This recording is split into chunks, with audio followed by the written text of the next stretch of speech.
அதாவது பிரச்சாரத்திற்கே செல்ல முடியாதவர்கள் எல்லாம் இன்றைக்கு கட்சி ஆரம்பித்து மக்களை சந்திப்பதற்கு அவர்களுக்கு நேரம், அதாவது அதற்கான மனம் கூட இல்லாதவர்கள் எல்லாம் எப்படி மக்கள் சந்திப்பார்கள், மக்கள் தேர்ந்தெடுப்பார்கள் என்பதை தேர்தல் முடிவு சொல்லும்.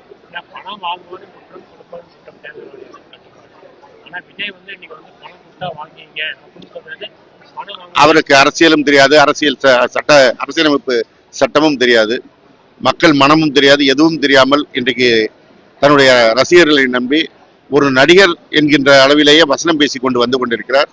மக்கள் பதிலளிப்பார்கள். தேர்தல் ஆணையம் அது குறித்து நடவடிக்கை எடுக்க வேண்டும். திராவிட முன்னேற்ற கழகத்தின் தேர்தல் அறிக்கை எப்பொழுதும் மக்களை மனம் கவர்கின்ற அறிக்கையாக இருக்கும். அதே போல இந்த ஆண்டும் எல்லாவற்றிற்கும் கிரீடம் வைத்த ஒரு தேர்தல் அறிக்கையாக, மக்கள் மனம் கவர்ந்த அறிக்கையாக, மக்கள் எதை விரும்புகிறார்களோ அதை தொகுத்து அளித்திருக்கின்ற அறிக்கையாக திராவிட முன்னேற்ற கழகத்தின் தேர்தல் அறிக்கை அமைந்திருக்கிறது. பெரிய வரவேற்பினை இந்த தேர்தல் அறிக்கை பெற்றிருக்கிறது. எடப்பாடி பழனிசாமி